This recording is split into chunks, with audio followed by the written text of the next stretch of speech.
நேயர்களே,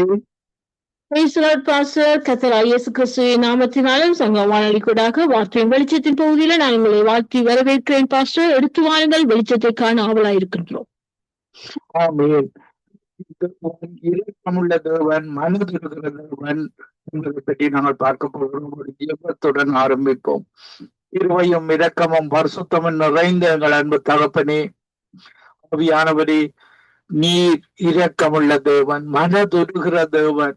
எங்களையும் இரக்கமாக மனதுருகி வாழும்படியாக எங்களை கற்றுத் தருகிற தேவன். ஆவியானவரே, தொடக்கம் முதல் முடிவு வரைக்கும் என்னுடைய விடுத்திருக்கும் தியானங்களும் உமக்கு பிரியமாயிருக்க நாங்களும் இயேசு எப்படி வாழ்ந்தாரோ அதே போல வாழ எங்களை கற்றுத்தரும்படியாக ஜெபிக்கிறோம். எங்களோடு கூட ஒவ்வொருவருக்கும் உணர்வுள்ள இதயத்தை கொள்ளும், கேட்கிற காதுகளை கொடுத்து அவர்கள் உண்மை அறிகிற அறிவில வளர்ச்சி செய்யும்படியாக ஜெபிக்கிறேன். துதியான மகிமை உண்டான மெய்த்தவனாகிய உமக்கை செலுத்தி ஆண்டவரின் பெற்றோருமாகிய இயேசு கிறிஸ்துவின் நாமத்தில் ஒவ்வொருவரையும் ஆசீர்வதித்து ஜெபிக்கிறேன். எங்களை எப்பொழுது நேசிக்கிறேன் நல்ல பிதாவே, ஆமேன். ஆண்டவராகிய இயேசு கிறிஸ்து நல்ல சமாரியனாக எப்படி வாழ வேண்டும் என்று வேதாகமத்தில் எங்களை கற்றுத் தருகிறார். நாங்கள் வேதாகமத்தில் பார்க்கும் பொழுது அன்புள்ள தேவனாக, இரக்கமுள்ள தேவனாக, மனதுருகிற தெய்வமாக அவர் வாழ்ந்து காட்டினார். பாருங்கள், லூக்கா 10 25 வசனத்துல பார்க்கும் பொழுது, லூக்கா 10:25, அப்பொழுது நியாய சாஸ்திரி ஒருவன் எழுந்திருந்து அவரை சோதிக்கும்படி, போதகரை நித்திய ஜீவனை சுதந்திரித்துக் கொள்ளும்படி நான் என்ன செய்ய வேண்டும் என்று கேட்டான். அதற்கு அவர், நியாய பிரமாணத்தில் என்ன எழுதியிருக்கிறது, நீ வாசித்திருக்கிறது என்ன என்றார். அவன் பிரதியுத்தரமாக, உன் தேவனாகிய கர்த்தரிடத்தில் உன் முழு இருதயத்தோடும் முழு ஆத்துமாவோடும் முழு பலத்தோடும் முழு சிந்தத்தோடும் அன்பு கூர்ந்து உன்னிடத்தில் நீ அன்பு கூறுவது போல பிறனிடத்திலும் அன்பு கூறுவாயாக என்று எழுதியிருக்கிறது. அவன் தன்னை நீதிமான் என்று காண்பிக்க மனதாகிய இயேசுவை நோக்கி, எனக்கு பிறன் யார் என்று கேட்டான். பாருங்கள், தேவனுடைய கற்பனை, ஆண்டவராகிய இயேசுடைய கற்பனை அன்பில தான் ஆரம்பிக்கிறது. பாருங்கள், நாங்கள் எங்களுடைய ஒன்றான மெய்த்தேவனை முழு இருதயத்தோடும் முழு ஆத்மாவோடும் முழு மனதோடும் நாங்கள் அந்த ஒன்றான மெய்த்தேவனை அன்பு கூற வேண்டும். அதே போல பிறரை நாங்கள் அன்பு கூற வேண்டும். பிறர் இல்லை, இரக்கமாக இருக்க வேண்டும். இரக்கம் செய்கிறவன் தான் பிறர். என்னுடைய வாழ்வில பாருங்கள், பிசாசுதான் இந்த தீமைகளுக்கு காரணமாக இருக்கிறது. பாருங்கள், இன்றைக்கு 2 விதமாக பிள்ளைகள் இருக்கிறார்கள், மனிதர்கள் இருக்கிறார்கள். ஒன்று, இயேசுவை ரட்சிக்கப்பட்டு வருகிறவர்கள் தேவனுடைய பிள்ளைகளாக, சுவீகார புத்திரராக இருக்கிறார்கள். பாருங்கள், இன்றைக்கு உலகத்தில இன்றைக்கு வாழுகிற மக்கள், உலகத்தின் அதிபதியாக சாத்தான் இருக்கிறார், அவனுடைய பிள்ளைகளாக இன்றைக்கு உலகத்தில வாழுகிற மக்கள் வாழுகிறார்கள். இயேசுவை ரட்சகராக ஏற்றுக்கொள்ளாதவர்கள் அனைவருமே இன்றைக்கு மதங்களில வாழுகிறவர்கள் அந்த ஒன்றான மெய்த்தவனையும் ஆண்டவராகிய இயேசு கிறிஸ்து, ரட்சகராகிய இயேசு கிறிஸ்து அறிந்து கொள்ளாதவர்கள் இந்த உலகத்தின் பிள்ளைகளாக, பிசாசின் பிள்ளைகளாக, இந்த உலகத்தின் அதிபதி சாத்தானாக இருக்கிறான், பிசாசாக இருக்கிறான். அவன் தேவனுக்கு கீழே இருந்து விழுந்து போன தூதனாக இருக்கிறான். அவனுக்கு ஏற்ற பாவ வழியில, சாப வழியில தொடர்ந்து வாழுகிறவர்கள் பிசாசின் பிள்ளைகளாக வாழுகிறார்கள். நாங்களும் ரட்சிக்கப்படுவதற்கு முன்பாக இப்படியாக இந்த பிசாசின் பிள்ளைகளை போல அடிமைத்தனத்தில இருந்தோம். பாருங்க, அடிமைத்தன ஆவியை இந்த பிசாசங்களுக்கு தருகிறவனாக இருக்கிறான். இந்த அடிமைத்தனத்துல ஆவி எங்களுக்கு நாங்கள் ரட்சிக்கப்படும் பொழுது அவர் ஒரு புத்திர சுவீகார ஆவியை தந்து ஒரு அன்பில வாழுகிற 9 விதமான கனிகளையும், நல்ல கனிகளையும் கொடுத்து 9 விதமான பலங்களையும் கொடுத்து வாழுகிற வாழ்வை ஆண்டவராகிய இயேசு கிறிஸ்து எங்களுக்கு எங்களுக்கு கற்றுத் தருகிறார். அவரே எங்களுக்குள்ள பாருங்கள், எங்களுடைய தேவனை இயேசுவை ரிப்ரசன்ட் பண்ணுகிறவர் தான் பரிசுத்த ஆவியானவர். அவர் எங்களுக்குள்ள வாசம் செய்கிறவராக பாவத்தை குறித்தும் நீதியை குறித்தும் நியாய தீர்ப்பை குறித்தும் கண்டித்து உணர்த்தி எங்களை வழி நடத்துகிறவர் தான் எங்களுடைய இந்த உலகத்தை படைத்த தேவன் பரிசுத்த ஆவியானவராக இன்றைக்கு எங்களுக்குள்ள வாசம் செய்கிறார். பாருங்கள், அவருடைய கற்பனை பாரமான கற்பனைகள் அல்ல, ஒரு கஷ்டமான கற்பனை இல்லை. பிறரை நேசிப்பது, தேவனை நேசிப்பது, இது ஒரு இலகுவான கற்பனையாக இருக்கிறது. ஒரு பாரமான கற்பனைகள் அல்ல என்று வேதாகமத்தில் சொல்லப்பட்டிருக்கிறது. இப்படியான தேவன் இரக்கமுள்ள தேவனாக அவர் இருக்கிறார். மனதுருகிற தேவனாக இருக்கிறார். அவர் ஒரு நல்ல சமாரியனாக இருக்கிறார். பாருங்கள், அவர் எப்படி ஒரு அன்பு கூறுகிறார் மக்கள் மேலே என்பதை இந்த நல்ல சமாரியன் என்ற காரியத்துல நாங்கள் பார்க்கக்கூடியதாக இருக்கிறது. பாருங்கள், லூக்கா 10:30 இயேசு பிரதியுத்தரமாக, ஒரு மனுஷன் எருசலேமிலிருந்து எரிகோவுக்கு போகையில் கள்ளர் கையில் அகப்பட்டான். அவர்கள் அவன் வஸ்திரங்களை உரிந்து கொண்டு அவனை காயப்படுத்தி குற்றுயிராய் விட்டு போனார்கள். பாருங்கள், அந்த பிசாசின் பிள்ளைகள் இயேசுவை ஏற்றுக்கொள்ள முன் இருந்த வாழ்வு இப்படியான மனிதர்களாக, பிசாசின் பிள்ளைகளாக, மற்றவர்களுக்கு குற்றுயிரை திருடுகிற பிசாசின் குணங்களை உடையவர்களாக நாங்களும் வாழ்ந்து இப்படியாக தொடர்ந்து இயேசுவிடத்தில் ரட்சிக்கப்படாத மக்கள் வாழ்ந்து கொண்டிருக்கிறார்கள். இந்த பிசாசின் பிள்ளைகள் இப்படியான மக்கள் பாருங்கள், இப்படியான தொழிலர்களாக, திருடர்களாக, கொல்லுகிறவர்களாக, அழிப்பவர்களாக, பணத்தை பறித்துக் கொண்டவர்களை கொலை செய்பவர்களாக இப்படியாக வாழுவதை நாங்கள் பார்க்கக்கூடியதாக இருக்கிறது. இயேசுவை ரட்சகராக ஏற்றுக்கொண்ட பிள்ளைகள் தேவனுடைய பிள்ளைகளாக, அப்படியாக தேவனுடைய கட்டளைகளுக்கு கீழ்ப்படிந்தவர்களாக வாழுவதை நாங்கள் பார்க்கக்கூடியதாக இருக்கிறது. பாருங்கள், பிசாசின் பிள்ளைகள் காயப்படுத்தி குற்றுயிராய் விட்டு போனார்கள். இப்படியாக ஒரு கிடக்கிற மனிதனை பாருங்கள், ஒரு ஆசாரியன் அந்த வழியே வந்து அவனை கண்டு பக்கமாய் விலகி போனான். அன்றைக்கு ஒரு காயப்பட்டு கிடக்கும் பொழுது பலர் அந்த இடத்தை விட்டு விலகி போவதை நாங்கள் பார்க்கக்கூடியதாக இருக்கிறது. இப்படியாக லேவியனும் தூவனால தெரிந்து கொள்ளப்பட்ட லேவியன் கூட அந்த இடத்துக்கு வந்து அவனை கண்டு பக்கமாய் விலகி போனான். லூக்கா 10:33 பின்பு சமாரியன் ஒருவன் பிரயாணமாய் வருகையில் அவனை கண்டு மனதுருகி, சமாரியன் தான் ஆண்டவராய் இயேசு கிறிஸ்து. எப்படி எங்கள் மேல மனதுருகிறவர் என்று நாங்கள் இப்படியாக பிசாசினூடாக இப்படியான திருடுற, கொல்லுற, அழிக்கிற ஆவிகளை கொண்ட மனிதர்களுக்கூடாக நாங்கள் துன்பப்படும் பொழுது எங்களுக்கு நல்ல சமாரியனாக இயேசு கிறிஸ்து வந்து எங்களுக்கு காயம் கட்டுகிறவராக இருக்கிறார். எங்களுடைய தேவைகளை சந்திக்கிறவராக இருக்கிறார். உங்களுடைய ஒவ்வொரு வாழ்விலே இருக்கிற இப்படியாக தீய மனிதர்கள், பொருளாதவர்கள், இப்படியாக பிசாசு பிள்ளைகள் செய்கிற அத்தனை அக்கிரமங்களிலே இருந்தும் ஆண்டவராகிய இயேசு கிறிஸ்து எங்களுக்கு வந்து விடுதலை தருகிறவராக இருக்கிறார். பாருங்கள், அவர் எங்களுக்கு கற்றுத்தரும் பொழுது பிசாசுக்கு எதிர்த்து நின்றுங்கள். அந்த மனிதனுள்ள இருக்கிற அந்த பொல்லாத ஆவிகள், பிசாசின் ஆவிகள், திருடுற கொல்லுற ஆவிகள், இப்படியாக இன்றைக்கு உலகம் முழுக்க இந்த கடைசி காலத்துல மோசமான காரியங்கள் நடைபெறுவதை நாங்கள் பார்க்கக்கூடியதாக இருக்கிற திருடர்களாக, கொல்லுகிறவர்களாக, அழிக்கிறவர்களாக மனிதர்கள் மாறிக்கொண்டிருக்கிறார்கள். பிசாசின் ஒரு குறிப்பிட்ட காலத்தில கட்டப்படுகிறதாக இருக்கிறது. 1000 வருட ஆட்சியில கட்டப்பட்டு போகிற அவனுடைய கொஞ்ச காலத்தில அவன் தன்னுடைய இப்படியான அழிக்கிற கடைசி காலத்துல அதிகரித்திருப்பதை நாங்கள் பார்க்கக்கூடியதாக இருக்கிறது. ஆனாலும் நல்ல சமாரியனாக இயேசு உங்கள் ஒவ்வொருவருக்கும் இந்த நிகழ்ச்சியை கேட்டுக்கொண்டு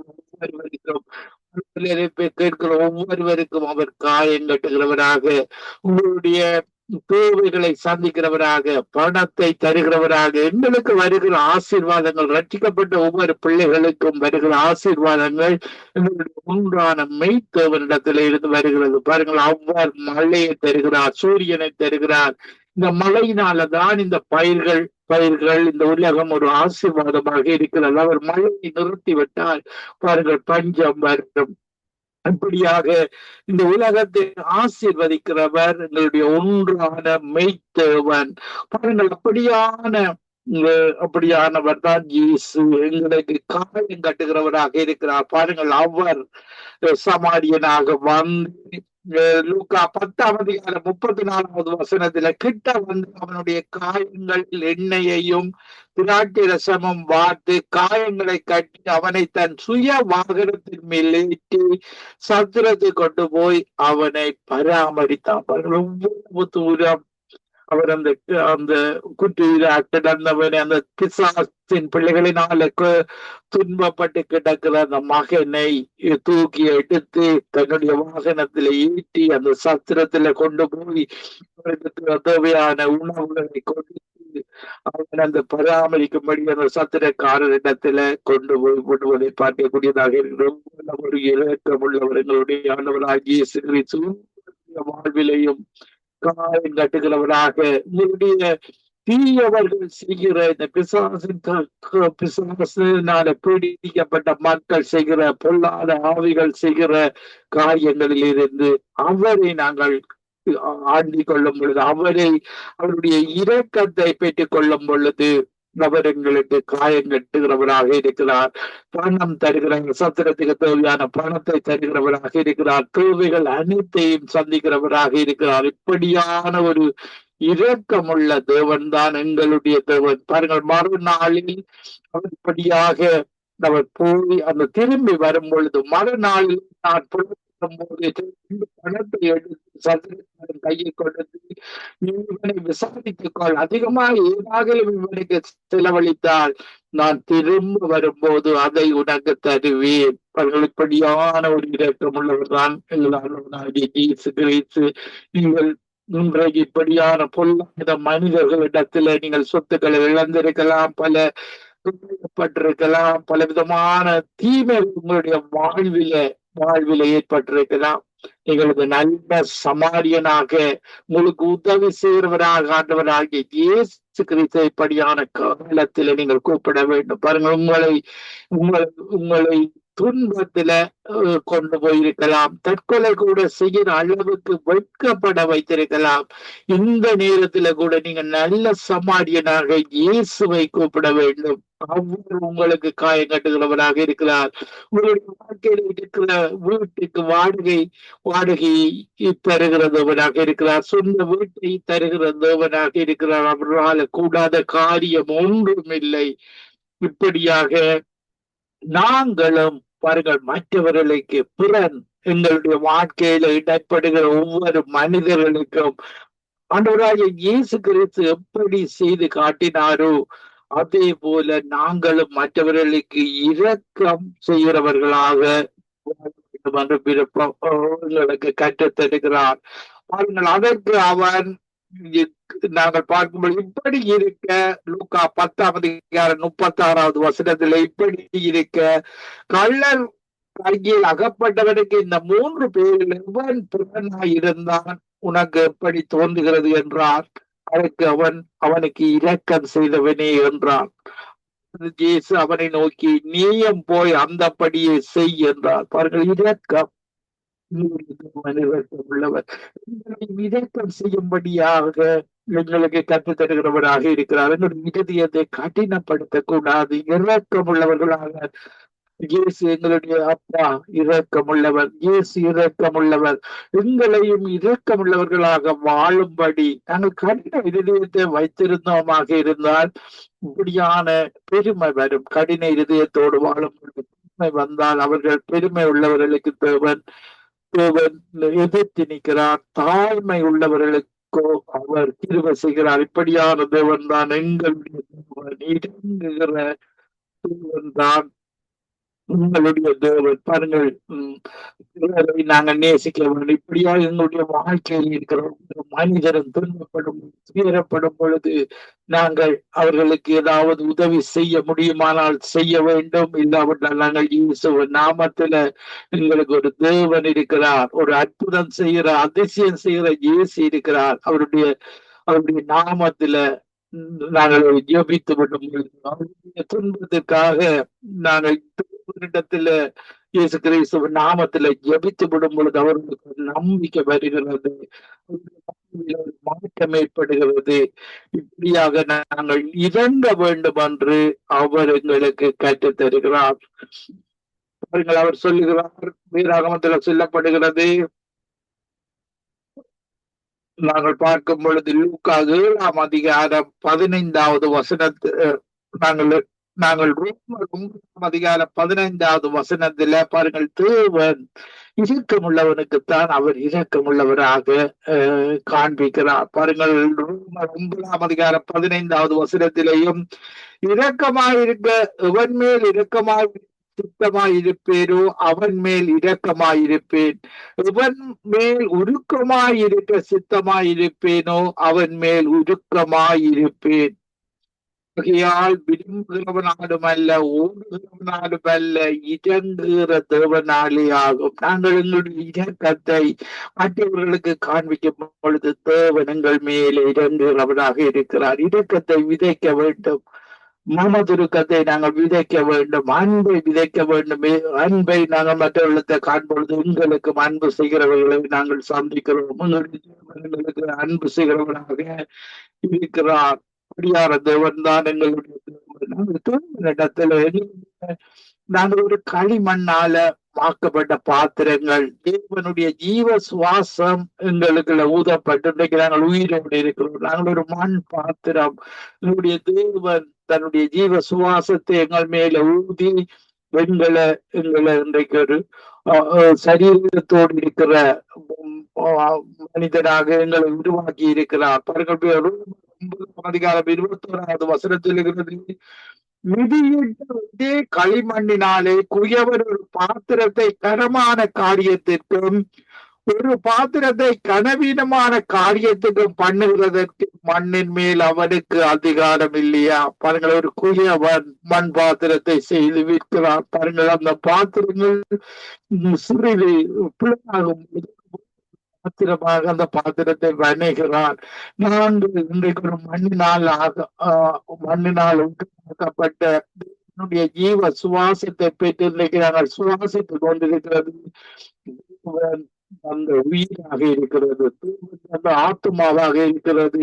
இந்த சரீரமானது பாவம் பிரமாணத்தை கொண்ட கண்களின் நிச்சய, மாம்சத்தின் நிச்சய, ஜீவனத்தின் பெருமையை காண்பிக்கிற ஒரு பாவம் உள்ள சரீரமாக இருக்கிறது. ஏனென்றால் ஆதாம் ஏவாள் பாவம் செய்தது நிமித்தம் ஆதாம் ஏவாளின் சந்ததிகளாகிய நாங்களும் ஒரு உள்ள மனுஷராக இன்றைக்கு இந்த சரீரத்துல பாவ பிரமாணம் உள்ளது. இந்த பாவ பிரமாணத்திலே செய்கிறவராகிய இயேசு கிறிஸ்துதான் எங்களுக்கு விடுதலை தருகிற தெய்வமாக இருக்கிறார்.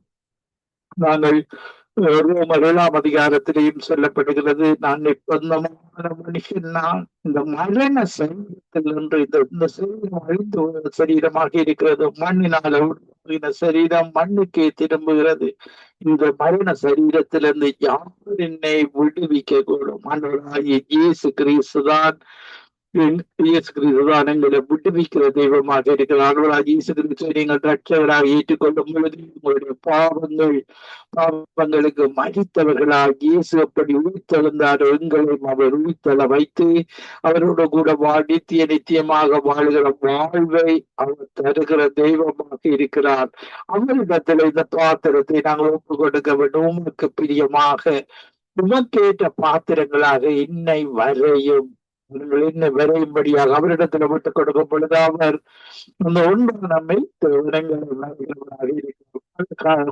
நாங்கள் இயேசு அறியாத காலங்களில் மனதில விரும்புகிறவர்களை பின்பற்றுகிற இந்த உலகத்து மக்களை போல வாழ்த்தோம். இன்றைக்கு எங்களுடைய வாழ்வு எங்களுடைய தேவனால வணியப்படுகிற பாத்திரமாக அவருக்கு ஏற்ற அவருக்கு பிரியமாக அவர் என்ன ஊழியத்தை எங்களுக்கு தந்தாரோ அந்த ஊழியத்தில் நாங்கள் வணியப்பட அவர் எங்களுக்கு உதவி செய்கிற தேவனாக இருக்கிறார்.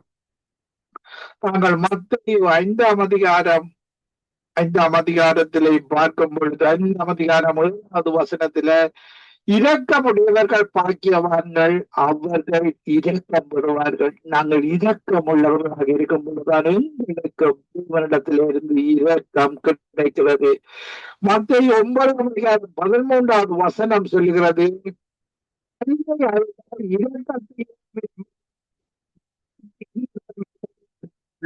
நீதிமான்களை அல்ல மனம் அழைக்க வந்தேன். பாருங்கள், பலிய நீங்கள் ஒரு பலியை இட்டு இன்றைக்கு மதங்களில் எல்லாம் பலியை செலுத்துகிறீர்கள்.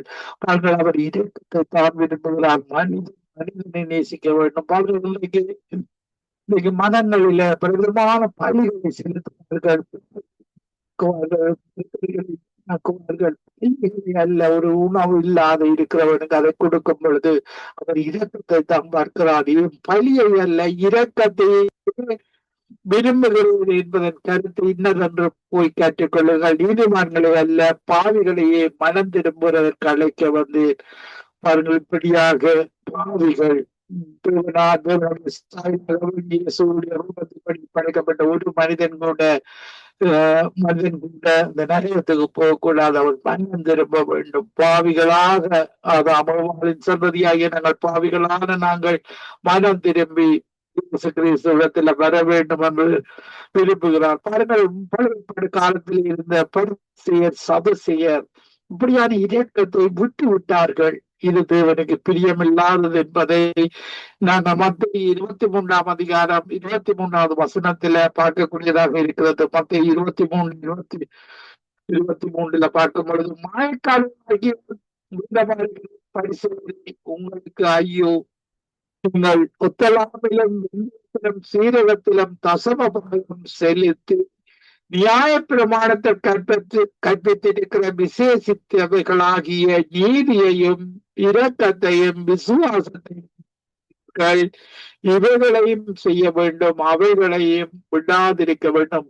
அவர்கள் தசமம் செலுத்துவது நல்லதுதான். ஆனால் இரக்கத்தோடு, விசுவாசத்தோடு, நீதியோடு, இயேசு கிறிஸ்து நீதியோடு நீங்கள் அதை செய்ய வேண்டும் என்று அவர் கற்று தருகிறதை நாங்கள் பார்க்கக்கூடியதாக இருக்கிறது. பாருங்கள், மாயக்காரர் வேத பாருங்கள், பரிசேயர் அந்த காலத்தில தவறான பாவ வாழ்வு வாழ்ந்து கொண்டு இந்த விசுவாசத்தை, நீதியை, இரக்கத்தை விட்டு விட்டு அவர்கள் தேவனுக்கு பிரியமில்லாத காரியங்களை நீங்கள் இந்த காரியங்களை விட்டு விட்டீர்கள் என்று இயேசு கிறிஸ்து எச்சரிப்பதை நாங்கள் பார்க்கக்கூடியதாக இருக்கிறது. 1 பார்க்கும் பொழுது, அவருடைய இரக்கம் அவருக்கு பயந்தவர்களுக்கு தலைமுறைக்கும் உள்ளது. பயந்தவர்கள் என்று வேதாகமத்தில் சொல்லப்படும் பொழுது, நான் தேவனுக்கு பிரியமில்லாத காரியங்களை செய்யக்கூடாது, தேவனுடைய கட்டளைகளை நான் செய்யக்கூடாது. பாருங்கள், யோசிப்பை பார்க்கும் பொழுது தேவனுக்கு விரோதமாக நாங்கள் எப்படி அது ஒரு உணர்வு வாழ்ந்தான் விரோதமாக நாங்கள் பாவம் செய்யும் பொழுது துன்மார்க்கத்துக்கு இடம் கொடுக்கிறோம், தீமைக்கு இடம் கொடுக்கிறோம், பிசாசுக்கு இடம் கொடுக்கிறோம். வாழ்விலே பிசாசு கீழே செய்கிறவனாக இருக்கிற நான் பாவம் செய்யும் பொழுது இந்த கடைசி காலத்துல தேவனுக்கு விரோதமாக பாவம் செய்யக்கூடாது என்ற ஒரு உணர்வு அவருடைய தோட்டத்தை பெற்று வாழ வேண்டும் என்று தேவன் விரும்புகிறார். 34 ஆகையால் உங்கள் பிதா இரக்கமுள்ளவராக இருக்கிறது போல நீங்களும் இரக்கமுள்ளவராயிருங்கள். பாருங்கள், மோசு பார்க்கும் பொழுது மோசு தேவன் கடந்து செல்லும் பொழுது அவர் இரக்கமுள்ளவர், மனதிற்கமுள்ளவர் சொல்லும்போது நாங்கள் பார்க்கக்கூடியதாக இரக்கமுள்ளவர், மனதிருக்கமுள்ள யூனா பற்றி சொல்லும் பொழுது இரக்கமுள்ளவர், மனதிருக்கமுள்ளவர், உத்தமர். இப்படியான காரியங்களை நாங்கள் கூட உணர்ந்திருக்கிறோம். இப்படியான ஒரு இரக்கம் உள்ள தேவன். நாங்களும் பாவத்துல வாழ்ந்தோம், சாபத்துல வாழ்ந்தோம், ஒரு நிம்மதி இல்லாமல் ஒரு மனதில ஒரு சமாதானமற்ற தன்மையில வாழ்ந்தோம். ஆனால் இயேசு தருகிற சமாதானம், இரக்கம் எங்களுக்கு இப்பொழுது கிடைத்திருக்கிறது. அந்த இரக்கத்தை நீங்கள் விட்டுவிடக்கூடாது. வேதாகமம் கற்றுத் தருகிறது. எங்களுடைய பிதா இரக்கம் உள்ளவர் இருக்கிறது போல நீங்களும் இரக்கமுள்ளவர்களாய் இருக்க வேண்டும் என்று விரும்புகிறார். அவர்களுடைய கிறிஸ்தவ ஜனங்கள் இன்றைக்கு ஒரு கருணை இதயத்தோடு வாழ்கிறார்கள். பாருங்கள், அவர்கள் அவர்கள் திருநாளை தெரிந்து கொள்ளப்பட்டான். பாருங்கள், அவர்கள் கவலைக்குரிய காரியம்தான் இஸ்ரவேல் ஜனங்கள் ரட்சிக்கப்படவில்லை. அவர்கள் அங்கு இஸ்ரவேலில இயேசுவை பற்றி சொன்னால் அவர்கள் சின்ன பிள்ளைகள் கல் வருவார்கள். அவர்கள் இயேசு பிறந்த ஊரிலே இருக்கிற இஸ்ரவேல் மக்கள் ரட்சிக்கப்படவில்லை. கவலைக்குரியதுதான்.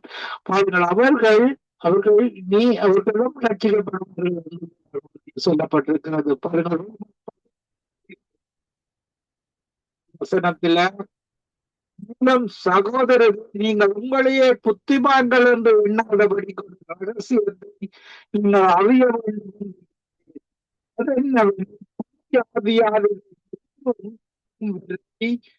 உண்டாகும் வரைக்கும் இஸ்ரவேலில் ஒரு பங்கு கடினமானது உண்டாயிருக்கும். இஸ்ரவேல் மக்கள், அதை ஆட்சி செய்கிறவர்கள் கடின இதயம் உள்ளவர்கள், இயேசுவை போல இரக்கம் உள்ளவர்கள் அல்ல.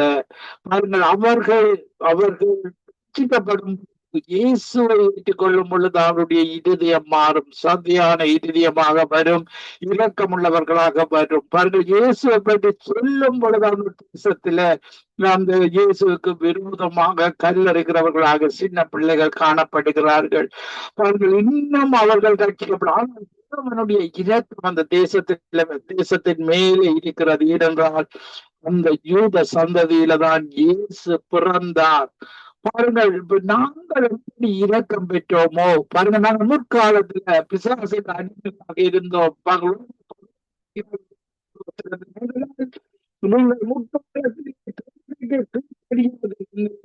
இப்பொழுது அவர்களுடைய கீழ்ப்படியாமையினாலே இரக்கம் பெற்றிருக்கிறது போல அவர்களும் அந்த இஸ்ரவேல் ஜனங்களும் இப்பொழுது கீழ்ப்படியாமல் இருந்தும் கிடைத்த இரக்கத்தினால் இரக்கம் வருவார்கள்.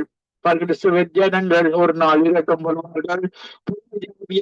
ஒரு முதலை காணும் பொழுது இயேசுவை தேடி தேடி வரும் பொழுது அந்த இஸ்ரவேல் ஜனங்களும் மீண்டுமாக அவர்கள் ஆசீர்வதிக்கப்பட்ட சந்ததி, ஆபிரகாமின் சந்ததி, தேவனுக்கு பிரியமான சந்ததி. ஆனால் இன்றைக்கு அவர்கள் கடின இருதயம் உள்ளவர்களாக இருக்கிறார்கள். அவர்களும் இரக்கம் வருவார்கள். இந்த புற ஜாதியார்களும் புற ஜாதியார்கள் எல்லாம் மனம் திரும்ப வேண்டும் என்று தேவன் நான் உங்களுக்காக ஜெபிக்கிறேன். புற ஜாதியார்கள் ரட்சிக்கப்படும் பொழுது, மனம் திரும்பும் பொழுது, ஒரு தொகை நிறைவேறும் பொழுது அந்த இஸ்ரவேல் ஜனங்கள் இயேசுவை ஏற்றுக் கொள்ளாத அந்த ஜனங்கள் இயேசுவை ஏற்றுக் கொள்வார்கள்.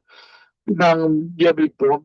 கிருபையும் இரக்கமும் பரிசுத்தமும் நிறைந்த எங்கள் அன்பு தகப்பனே, நாங்கள் உண்மை அறியாமல் இருளில வாழ்ந்தோம். எங்கள் மேல நீர் இரக்கமத்திலே ரட்சிக்கப்பட்ட ஒவ்வொரு மேலும் நம்முடைய இரக்கத்தை காண்பித்தீரே. அதே போல அந்த மக்களும் எங்களுடைய தொகை நிறைவேற இந்த புறஜாதியார் மேலே ஒரு எழுப்புதலை தரும்படியாக உடைய இரக்கத்தை இந்த புறஜாதிய மக்கள் இன்னும் அதிகமாக காண்பிக்கும்படியாக அந்த இரக்கத்தில் அந்த இஸ்ரவேல் ஜனங்கள் ரட்சிக்கப்பட்டு இயேசுதான் ரட்சகர் ஒன்றான மெய்த்தேவரையும் ஆண்டவராக இயேசுக்களை அறிந்து கொண்ட அந்த நித்திய வாழ்வை பெற்றுக் கொள்ள இந்த கடினமான இருதயங்களை போட்டு சதியான இருதயமாக இயேசுவை போன்ற இருதயமாக இயேசுவை போன்ற ஆவியுடையவர்களாக அவர்கள் ஒவ்வொரு மாற்றும்படியாக ஜெபிக்கிறேன். கேட்டுக்கொண்டிருக்கிற ஜாதியான மக்கள் அதிகமாக ரட்சிக்கப்பட்டு நீ கிருபை செய்யும்படியாக ஜெபிக்கிறேன்.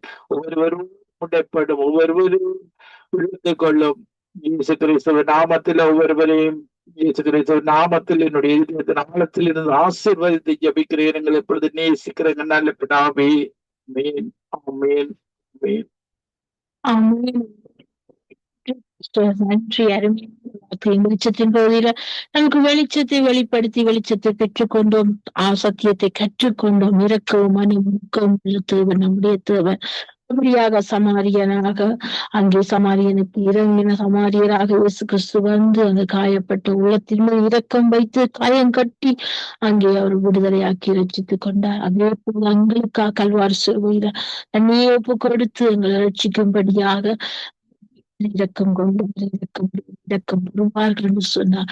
மோசே இரக்கம் செய்தார் இஸ்ரவேலுக்காக, இஸ்ரவேல் ஜனங்களுக்காக இருக்கும் பொழுது பற்றி எரியாதபடிக்கு திறப்பின் வாசகம் வந்து இரக்கத்தை பெற்றுக் கொடுத்தார். அப்படியாக வசனங்கள் கூட ஆகாலமான சத்தியத்தை நமக்கு வெளிப்படுத்தினீர்கள், வெளிச்சத்தை பெற்றுக்கொண்டோம். அப்படியாக வெளிப்படுத்தினவங்களை உங்கள் குடும்பத்தின் ஊழியங்களை கத்த நிறைவு ஆசீர்வதிப்பாராக. கத்திரிக்கு சித்தமானால் நாங்கள் இன்னொரு இணைப்பில் சந்திக்கும் வரைக்கும் சமாதத்தை கூறுகிறோம். நன்றி பாஸ்டர். வழங்க உங்களையும் உங்கள் குடும்பத்தையும் தேவன் தாமே ஆசீர்வதித்து கூட இருந்து வழிநடத்துவாராக. God bless you. வழங்க God bless you நேயர்களே. ஆமென். God bless you too, Pastor. Thank you. ஆமென். ஆமென். வெளிச்சத்தை நாங்கள் வெளிச்சத்தை கற்றுக்கொண்டோம், வெளிச்சத்தை பெற்றுக்கொண்டோம், சத்தியத்தை கற்றுக்கொண்டோம்.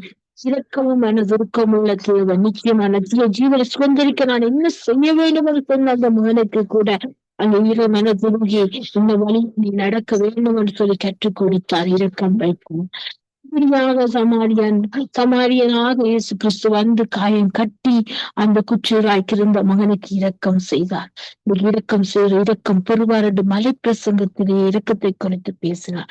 அவர் இறங்கி எங்களுக்காக நாங்கள் எங்களுடைய அக்கிரமங்கள் கீழ்ப்படியாமையலா பாவங்களுக்கு அவர் இறங்கி வந்து இரக்கம் செய்து கல்வாரி சிலுவையில தண்ணியை ஒப்பு கொடுத்த ஜீவ பலியாக அங்கே மாற்றினார். வெளியேறப்பெற்ற ரத்தத்தால் வெளியேறப்பெற்ற அவருடைய தழும்பினால் நாங்கள் குணமாக அப்படிப்பட்ட இரக்கம் செய்து 1000 தலைமுறைக்கும் இரக்கம். அவருடைய கோபம் ஒரு நிமிஷம் உடைய இரக்கமும் 1000 தலைமுறைக்கும் உள்ளதா. அப்படிப்பட்ட இரக்கத்தை சுதந்திரிக்கிற சந்ததிகளால் ஜாதியா நாமல் ஜூதன் சமீபத்துக்கே வந்த ஜூதருக்கு அவர்கள் ஏற்றுக்கொள்ளவில்லை. ஆனால் புறஜாதியர் உங்களை அந்த கன்றுகளை ஒட்ட வைத்த கன்றுகள் போல எங்களை ரட்சிப்புள்ளாய் நடத்தினார். அப்படியாக முற்றிலும் இறக்கம் வைக்கும்படியா நாங்கள் துறப்பில் வாசனிப்போம். ரட்சிப்பை பெற்றுக் கொடுப்போம். ரட்சிப்பை பெற்றுக்கொள்ள தேவை செய்வார் கத்தார். ஜெபிப்போம். இவ்வளவு நல்ல வார்த்தை அருமையான வெளிச்சத்தை பெற்றுக்கொண்டு இந்த வெளிச்சத்தை மற்றவர்களுக்கும் அறி தெரியப்படுத்துங்கள், அறிமுகப்படுத்துங்கள், மற்றவர்களுக்கும் பகிர்ந்து கொடுங்கள். அவர்களும் வெளிச்சத்தை பெற்றுக்கொள்ளட்டும், சத்தியத்தை கற்றுக்கொள்ளட்டும். அதுவே நமக்கு விழுந்த கடமையா இருக்கிறது. கர்த்தர் ஒன்றே மகிமைப்படுவதாக. நேரம் சரியாக 9:35 நாங்கள் வார்த்தையின் வெளிச்சத்தின் பகுதிக்குள்ளாய் கடந்து செல்கிறோம். அடுத்ததாக வார்த்தையின் வெளிச்சத்தோடு உங்களோடு சகோதரி இணைகின்றேன். என்னோடு இணையுங்கள். நாமத்தை ஒன்றாக மகிமைப்படுத்துவோம். கர்த்தர் ஒன்றே மகிமைப்படுவதாக. இந்த நாளின் கர்த்தர் எனக்கு பாராட்டினது கிருபை நாளுக்காய், கிருபை தருணத்துக்காய் இந்த வாய்தனை சோசரிக்கிறேன். கர்த்தர் பாராட்டினது கிருபைக்காக நான் நன்றி செலுத்தி செபித்து துதித்து வார்த்தையின் வெளிச்சத்துக்குள்ளாய் கடந்து செல்வோம். எங்களை எப்பொழுது நேசிக்கிற நல்ல தகப்பனே, இந்த நல்ல வேலைக்காக உமக்கு நன்றி அப்பா. அனுகூலப்படுத்த நல்ல தருணத்துக்காய் சோஸ்திரம். கிருபியாய் அடிவேன் அடியாளம் நிலை கொண்டீர், அதுக்காக நன்றி ஆண்டவரே. சங்கமான ஊழியத்துக்காக நன்றி செலுத்த அருமையான தளத்தை எங்களுக்கு களமா கொடுத்தீரே. அறிவிக்க அதுக்காக நன்றி. இந்த ஊழியத்தை செய்கிற ஸ்தாபகமான அவருடைய மனை பிள்ளைகள், உறவுகள், பிற பிள்ளைகள் எல்லாம் ஊழியர்கள் எல்லாரையும் எடுத்திருக்கிறதுக்குள்ள தருகிறேன். அவளை ஆசீர்வதிங்க, இன்னும் பண்படுங்க, பெருக பண்ணுங்க. ஒரு கையின் பிரயாசங்களை ஆசீர்வதிங்க, ஒரு தேவையை சந்திங்க. விசேஷமா தீவிர பாதுகாப்பு உண்டாகட்டும். எல்லா கவலோடும் பாதுகாத்து இயேசுவின் நாமத்தில் புகழ செபிக்கிறேன். அதே போல ஆண்டவர் இந்த நித்திய வெளிச்சத்தின் பகுதியை ஆசீர்வதித்து வர கிருபைகளுக்காய் நன்றி செலுத்த வெளிச்சத்தில் ஊழியர் செய்கிற எல்லா ஊழியர்களுக்காக செபிக்கிறேன். கட்டுக்கிற நீருக்காய் செபிக்கிறேன். மறுவழிப்பை கேட்கப்படுற நீர்களுக்காய் செபிக்கிறேன். பேர் ஆசீர்வதிங்க. ஊழியர்களை பெருக பண்ணுங்க. ஊழியர்களுக்கு, குடும்பங்களை, சபைகள், ஊழியர்கள் ஆசீர்வதிங்க.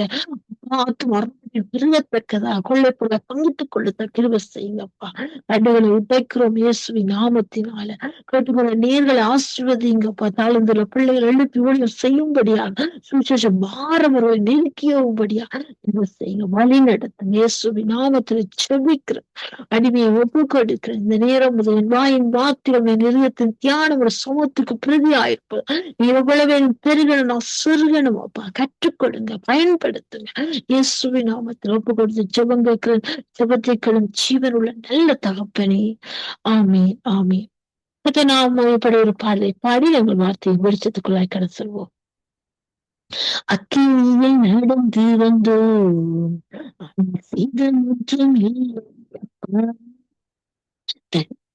கடந்து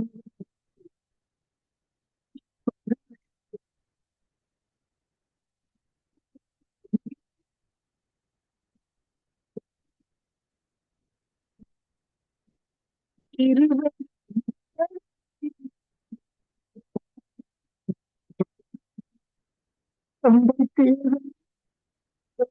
ஜானி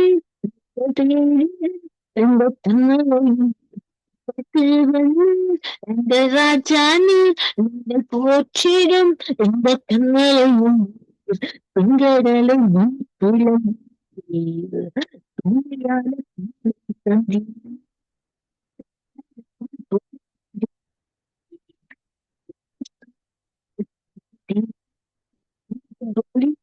கோஷங்களை ஒரு நொடியில் வென்று விட்டீர். அந்த கோலியாத்தின் கோஷங்களை ஒரு நொடியில் வென்று விட்டீர்.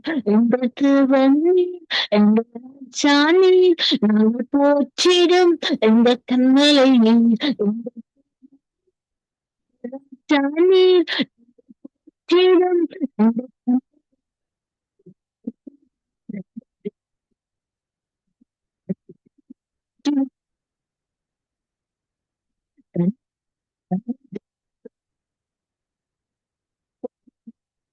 வா இருவ விட்டு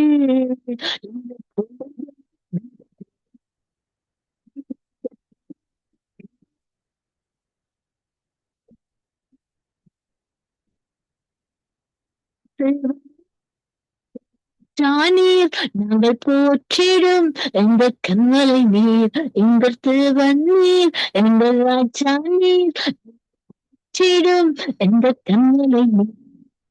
ஆமென். இதனால் ஒன்றை வழிபடுவதாக நாங்கள் வார்த்தை யோசித்தின் பகுதிக்குள்ளாய் கடத்தல்வோம். இதனாலும் என்னோடு பேசிய வார்த்தைகளோடு பேசும் தெய்வம். பின்னாக தலைப்பிட்டேன், ஆற்றில் இருங்க ஆளுகை செய்வீங்க. ஆற்றில் இருங்கள் ஆளுகை செய்வீங்க. அப்படியாக நான் இந்த வார்த்தை கிணங்க எடுத்து ஆதாரப்பூர்வமாக கொண்டு வருகிற வார்த்தையானது 1 சாமுவேல் புஸ்தகம் 17ஆம் அதிகாரத்திலே இந்த வார்த்தையை நாங்கள் தியானிக்க போன்றோம். 40ஆம் வசனத்தை தியானிக்க போன்றோம். ஆற்றில் இருங்க ஆளுகை செய்வீங்க.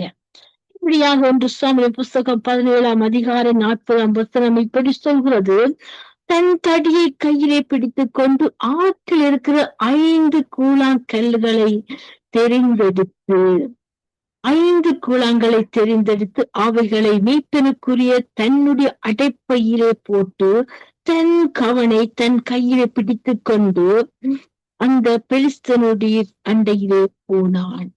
இந்த பகுதி எல்லாருக்கும் தெரிந்த பகுதிதான். ஆனால் ஆவியானவர் எனக்கு பெற்றுக் கொடுத்ததை உங்களுக்கும் பகிர்ந்து கொள்ள இந்த கிருபையா இந்த நேரத்தை தந்தார். அதுக்காக நான் சோசரிக்கிறேன்.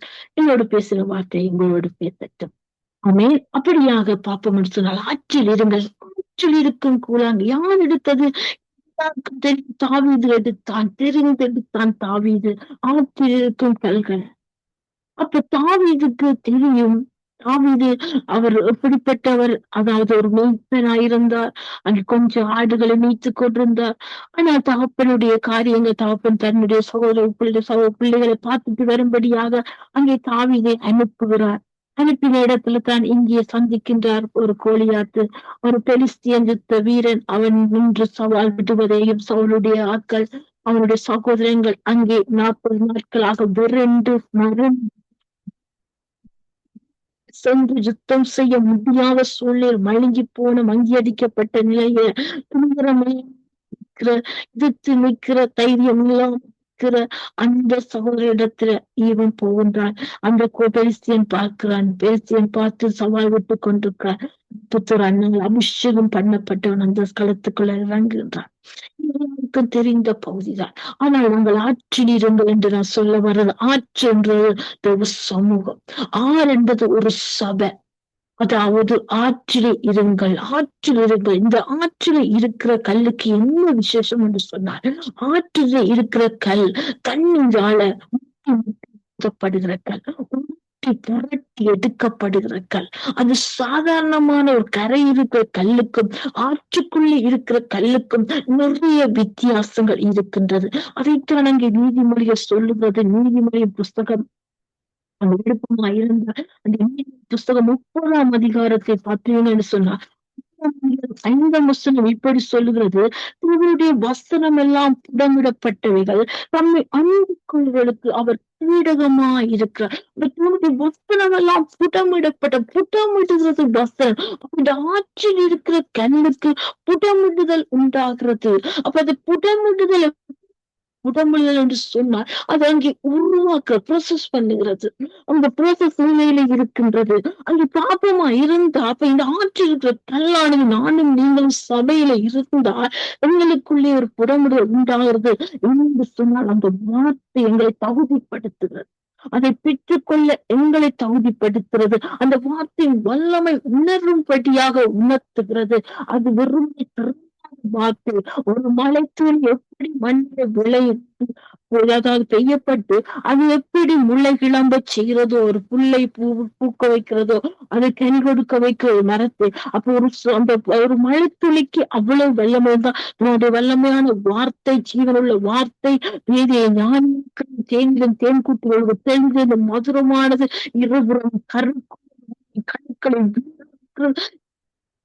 வல்லமையான வார்த்தை என்ன செய்தான் புடமிட்டு பார்க்கிறப்ப இந்த ஆற்றிற்கு கல்லு தண்ணீரினால் என்ன செய்து புடமிடப்படுகிறது. அதனுடைய உருட்டப்படும் பொழுது தண்ணி பட்டு அது உருட்டப்படும் பொழுது அங்கே அதுக்குள்ள இருக்கிற சில, அதாவது என்ன சொல்ற கரல் பட்டது இல்லாட்ட சொல்லுவார்கள், அந்த கல்லு ஒரு குறு சுருட்ட மாதிரி இருக்கும் இல்லையா, ஒரு பள்ளம் கல்லை என்ன செய்யும் ஒரு வடிவத்துக்குள்ளே கொண்டு வர சொல்ல போன ஒரு குயவன் கையில் ஒரு களிமண் எப்படி இருந்து வணியப்படுகிறதோ அதே போல ஒரு வணிகனுக்குள்ளே கொண்டு வரப்படுது அந்த கல். ஆற்றில் இருக்கிற கல் சும்மா கல் அல்ல, அது என்ன செய்து உருட்டி புரட்டி அதுக்கு ஏற்ற விதமாய் அங்கு என்ன செய்து அது பயிற்றுவிக்கப்படுது, பழக்குவிக்கப்படுது, உருவாக்கப்படுது, உடைக்கப்படுகிறது. உண்டாந்த பகுதிகளில் என்ன செய்து அகற்றப்படுகிறது.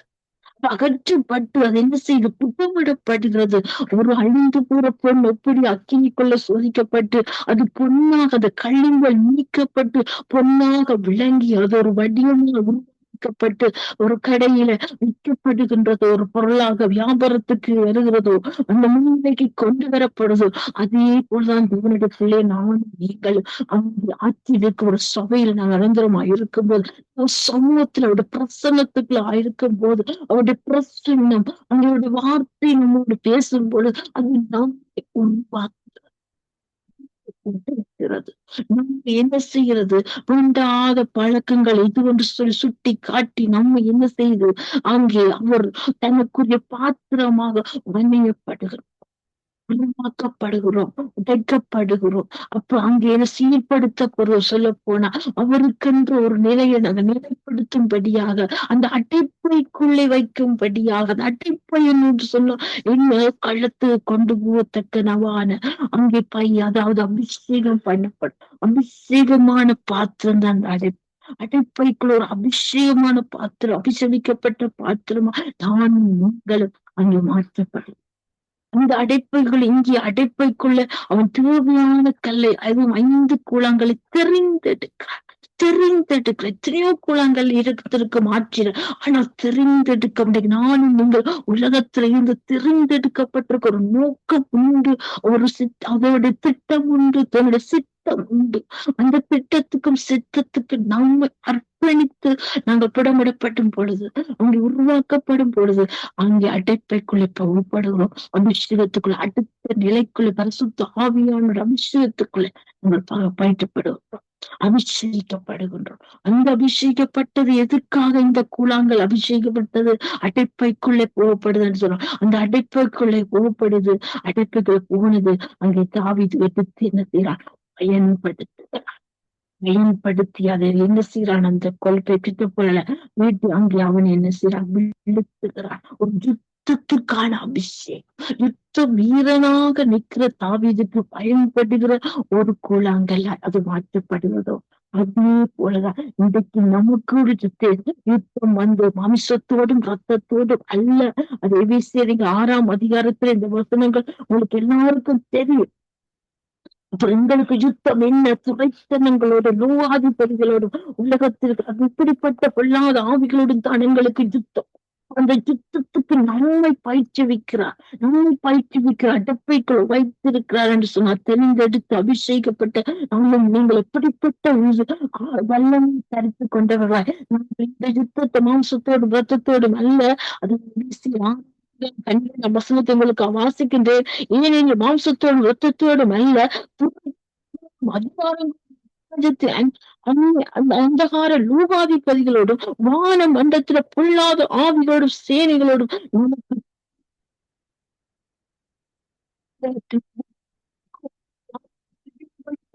ஜெயித்தேன் என்று சொன்ன தேவன் தான்.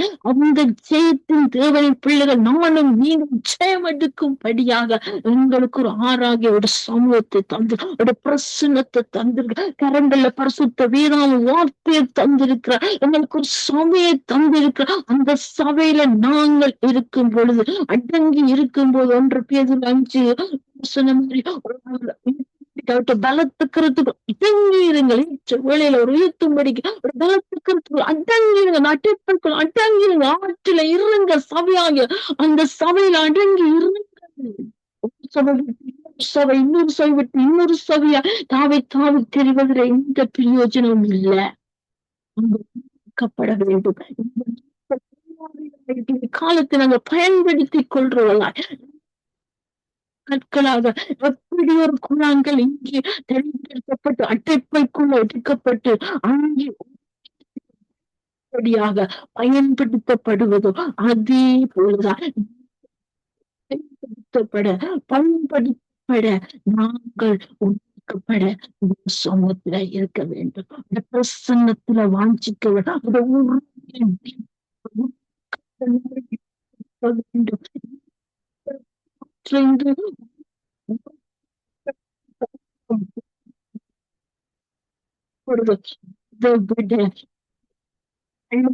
உண்மையுள்ளவர் அந்த அழைப்புக்கு நேராக சொல்ல சத்தத்தை கேட்டு நடக்கிறவர்களாய் மாறும் பொழுது நிச்சயமாக சபையில நாங்கள் அடங்கி இருக்கும் பொழுது நாங்கள் அங்கே பயன்படுத்தப்படுகிற ஒரு குழந்தைகளாய் மாற முடியும். அது ஒரு யுத்தத்துக்கான அபிஷேகத்தை ஒரு யுத்த வீரனாய் எங்களை மாற்றி அமைத்து விடுகின்றார். அப்ப பாருங்க, இந்த பெருசியம் கேட்கிறான், நீ தடிகளோடு என்னிடத்தில் வர நான் நாயா, நான் நாயா என்று கேட்கிறான். அவன் தன்னையே மட்டுப்படுத்தி விட்டான். அபிஷேகம் பண்ணப்படுத்தும் எந்த ஒரு காரியமும் இந்த உலகத்து மனுஷ புறவேஷங்கள், வெளிச்சங்கள், சவால்கள் மாத்திரம் ஒன்றுக்கும் உதவா, ஒன்றுக்கும் நினைக்காத உலகத்தில் காட்டு. எனக்குள்ளே உங்களுக்குள்ளே இருக்கிற பெரியவர், எனக்குள்ளே இருக்கிற பெரியவர், அந்த பெரியவரை நாங்கள் தட்டி எழுப்பி எங்களை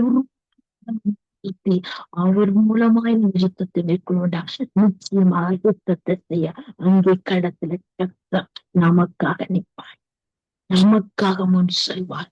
அவரை முன்னு நாட்டை பெய்து போட்ட அதிலிருந்து ஒரு தள்ளி எடுத்து தாவிது அங்கு என்ன சீரான வெற்றி பட எறிந்தான். அந்த புத்தி இல்லாதவன் வெற்றி பட இருந்தான், புத்தியை எறிந்தான் தாவிது. அங்கே கோலியாத் அறையிலே முகங்குப்புற விழுந்தான். இதுதான் நமக்கு இந்த துரைத்தனங்களோடு யுத்தம். அந்த யுத்தத்துக்கு நம்மை பயிற்றுவிக்கிற ஒரு ஆறாக நாங்கள் ஆட்சிக்குள்ள சபையில் இருப்போமா, ஒரு பிரசன்னத்துக்குள்ள இருப்போமா, வார்த்தை நம்மை உருவாகட்டும், நம்மை உடைக்கட்டும், பாத்திரமா வடிவமைக்கட்டும், அடைப்பையானது அபிஷேக பாத்திரமாக விஷயத்துக்குள்ள நிறுவ நாங்கள் தெரிந்து கொள்ளப்பட்டு பாத்திரங்கள் அல்லவா இதுக்கு நிறுவுகிற அர்ப்பணித்து ஒப்பு கொடுப்போமா. கேட்ட வார்த்தைக்கு நம்மை அர்ப்பணிப்போம். எப்படி அந்த கோலியாத்து விழுத்த அந்த ஒரு கூழாங்கல் பயன்படுத்த 5 கூழாங்கல் எடுத்தார். கோலியாத்தின் சகோதரர்கள் நித்தம் இருக்கிறார்கள். அவர்களை நிறுத்தத்தான் அந்த கோலியாத்து அந்த கூழாங்கலை 5 கூழாங்கல் எடுத்தாங்க. ஆனால் கத்தடித்து தன் நிறைவேறட்டும். நமக்கு தெரிந்து கொள்ளப்பட்ட நோக்கம் மூலமாய் நாம மகிழ்ப்படட்டும்.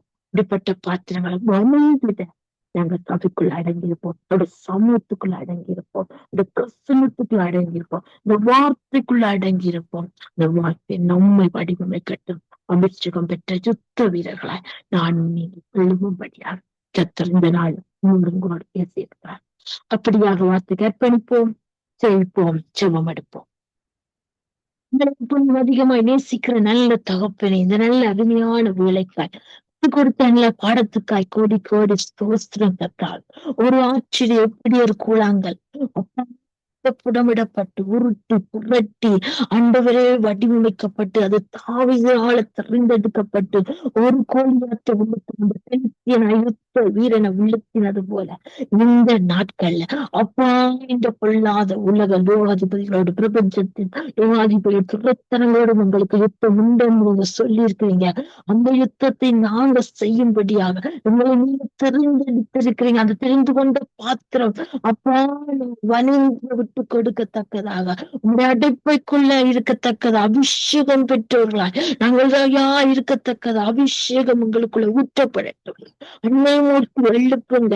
நாங்கள் ஜெயிக்கிறவர்கள் ஒரு குலங்கள் ஒரு பெலிஸ்தீனை விழித்து தாவீதுக்கு சேர்த்து கொடுக்குமா இருந்தா இன்னைக்கு நீங்க அழைத்த நோக்கம் உண்டு, திட்டம் உண்டு, சித்தம் உண்டு. அந்த சித்தத்துக்கு அமைய எங்களை புடமிடும்பியா விட்டு கொடுக்கிறோம். உங்களை உருவாக்கும்படியா ஒப்பு கொடுக்கிறோம். சித்தம் அபிஷேகப்பட்ட பாத்திரம் அபிஷேகித்து அப்பாங்களுக்கு இருக்க யுத்தத்துல நாங்க ஜெயம் எடுத்து வாழ நான் ஜெயித்தேன் என்று சொன்ன வார்த்தைக்கு நாங்க ஜெயித்து நாங்க நிக்கத்தக்கதாக இணைந்திருங்கப்பா, வழி நடத்துங்கப்பா, விட்டு கொடுக்கிறோம், அர்ப்பணிக்கிறோம். இயேசுவின் நாமத்துல செபிக்கிறோம். இப்படியாக நீங்க செய்யப்படுற கிருபைகளுக்காக நன்றி செலுத்துறோம். வார்த்தை கற்றுக் கொடுத்த நன்றி செலுத்துறோம். தொடர்ந்து உங்களை வழி நடத்துங்க. இயேசுவின் நாமத்தில் எல்லாவற்றையும் ஒப்பு கொடுத்து ஜெபங்களுக்கும் ஜெபத்திற்கும் ஜீவனுள்ள நல்ல தகப்பனே. ஆமேன், ஆமேன், ஆமேன், ஆமேன். கர்த்தர் ஒன்றை மகிமைப்படுவதாக. ஆமேன். நாளும் கர்த்தர் வார்த்தை வெளிச்சத்தின் பகுதிகளோடு உங்களோடு பேசினார், உங்களோடும் பேசியிருக்கிறார். நிச்சயமாக அருமையான வார்த்தை வெளிச்சத்தை அலங்கரிக்க தேவ செய்தியாக கண்ணீரோடு விதைக்கிறவன் கம்பீரத்தோடு அறிவார். கண்ணீரோடு விதைக்கிறார்கள் கண்ணீரோடு விதைத்தார்கள், கம்பீரத்தோடு பலனை பெற்றுக் கொண்டார்கள்.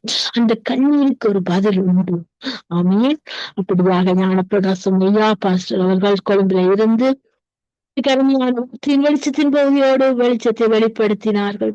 அடுத்ததாக நாங்கள் கண்களை பருவத்துக்கு தேசத்துக்காக செய்கின்றோம். பாதுகாப்புக்காக செபித்தோம், பொருளாதாரத்துக்காக, ரட்சிப்புக்காக, சமாதானத்துக்காக, அப்போ கர்த்தருடைய சித்தம் நிறைவேறத்தக்கதாக போக்குவரத்துகளுக்காக தேவிய பாதுகாப்புக்காக செபித்தோம். கர்த்தராம் என்று மாமி என்று அங்கீகரித்து பதில் கொடுத்து எங்களை நடத்துகின்றார். அதுக்காக செலுத்தி நன்றி செலுத்தினார். அதே போல வார்த்தை வெளிச்சம் மீண்டுமாக ரகத்த செய்தியோடு இணைய வைத்தார் பாஸ்டர் ஆண்டன் ராசநாயகம் அவர்களை. இலக்கமும் மனதுருக்கம் உள்ள தேவன் சொல்லி வார்த்தை வெளிச்சம் நமக்கு வெளிச்சத்தை கொடுத்தது. சமாரியனுக்கு அங்கே சமாரியனாக இயேசு கிறிஸ்து வந்து நல்ல சமாரியன் காயம் கட்டி உருக்கம் ஜனங்களுக்கும் கீழ்ப்படியாம இருந்த போது இரக்கத்துக்காக கெஞ்சி மண்டானார். அவரே மலை பிரசங்கத்தில் இரக்கம் செய்தவர்கள் இரக்கம் பொறுவார்கள் என்று சொல்லி அங்கே வெளிப்படுத்தி சீஷர்கள் கற்றுக் கொடுத்தார். அப்படியாக வார்த்தையின் வெளிச்சமாக நமக்கு அளித்தது. அடுத்ததாக கலையத்தின் சகோதரி இணைந்தேன் ஆற்றில் இருந்து ஆளுகை செய்வீங்க. அந்த கல்லப்படி ஆளுகை செய்து கோலியாத்தை அந்த பெலிஸ்தீனை முறியடித்ததோ அதே கல்லாக நாங்கள் சபையில் நிலைத்திருந்து சமூகத்தில் நிலைத்திருந்த அபிஷேகத்தை பெற்று இப்பிரபஞ்சத்தின் லோகாதிபதிகளையும் துணித்தனங்களையும் முடித்து ஜெயமுடித்து வாழ அழைத்திருக்கிறார். அந்த அழைத்த தேவனை அழைத்து கிணங்க புடமிட ஒப்பு கொடுப்போம், உருவாக்க விட்டு கொடுப்போம். படுத்தும்படியாய் உங்களை நிலைப்படுத்தும்படியாய் அர்ப்பணிப்போம். இப்படியாக அந்த குலங்கள் இப்படி வெற்றியை கொடுத்தது தாவீதுக்கு, அதே போல வெற்றியை கொடுக்க நம் தகப்பன் யுத்த காலத்தில் நம்மை நிறுத்துவார், பயன்படுத்துவார் என்று வார்த்தையின் வெளிச்சமாக வெளிப்பட்டது. மயமப்படுவதாக 7 மணி தொடக்கை மட்டும் வந்து அந்த கல்விக்காக நாங்கள் செலுத்தி முடிவு ஜெபத்தை ஏறெடுப்போம். நன்றியுள்ள ஜெபமாக எடுப்போம். கர்த்தர் செய்த எல்லா நன்மைகளுக்காகவும் நன்றி செலுத்தி ஜெபிப்போம். ஜெபத்தில் ஏறெடுக்க சிஸ்டர் இணைப்பில் இருக்கிறார்கள். சிஸ்டர் அழைப்புகள் கொண்டு வந்து முடிவு ஜெபத்தை ஏறெடுப்போம். Price sister.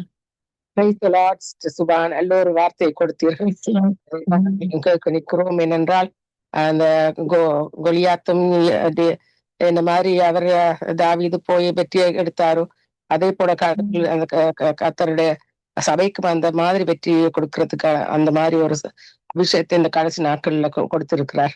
அந்த வெற்றி உங்களுடையது. இப்ப நடக்கிற விஷயத்தை பார்த்தால் நான் சொன்னது போல அந்த 3 நாடுகளையும் அவர் ட்ரம்ப் வந்து இந்த யுஎஸ்க்காக அவ்வளவு காசுக்காக இந்த இஸ்ரேல வழியில விட்டு போட்டு இந்த மாதிரி செய்யறதுக்கு கடவுள் அதுக்கு இடமும் இல்லை, அவருக்கு அது விடவும் மாட்டார். ஏனென்றா இவரோட பிளான் என்னன்னா பிறகு அந்த பலஸ்தீனியன் நாட்டை பிரிச்சு கொடுக்கறதுக்காக இஸ்ரவேலரோட கர்த்தர் God of Israel and God of the land of Israel அதை விட மாட்டார். அதை பிரிக்கவே விட மாட்டார். பிரிக்கிறவைக்கு அது ஒரு சாபம். அதே மாதிரிதான் இந்த யுஎஸ் இப்ப இந்த அளவுக்கு கொண்டு வந்து இப்படி விட்டுதென்றால் கட்டாயம் அதில் ஒரு பெரிய ஐஸ்வர்யம் வந்து சாபமாகத்தான் வந்து முடியும் யுஎஸ்க்கு. என்றபடியா தான் அது சரியான ஒரு சீரியஸான விஷயமா நிற்கிறது. அதுல இருந்து நாங்கள் எங்களோட பிரைவேட் ப்ரேயர் டைம்ல எல்லாம் நல்லா ப்ரே பண்ணுவோம். இந்த மாதிரி போக விடக்கூடாது. ஆனா கடவுள் தான் அதை காப்பாற்றி செய்ய வேணும் என்று சொல்லி இவர் அந்த பிரசிடனுக்காக அவர் பிரிக்க விடவே கூடாது. கர்த்தருடைய நாடும் கர்த்தருடைய பேரும் அதுல இருந்து இருக்கிறபடி அதுல இருந்து ஒரு நாளும் தொடங்கவும் விட மாட்டார். கர்த்தர் அதுக்கு இடமே கொடுக்க மாட்டார்.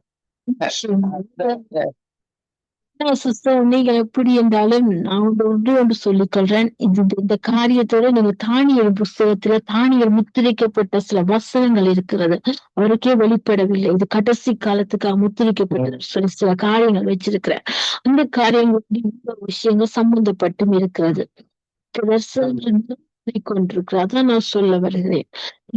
நிறைவு நாளும் கர்த்தருடைய திட்டமும் அனாதி தீர்மானம் தான் நிறைவேறும். நாங்கள் செபித்தாலும் நிச்சயமாக அவர் இரக்கம் செய்ததோடு இரக்கம் செய்வார், இல்லை என்று சொல்லவில்லை.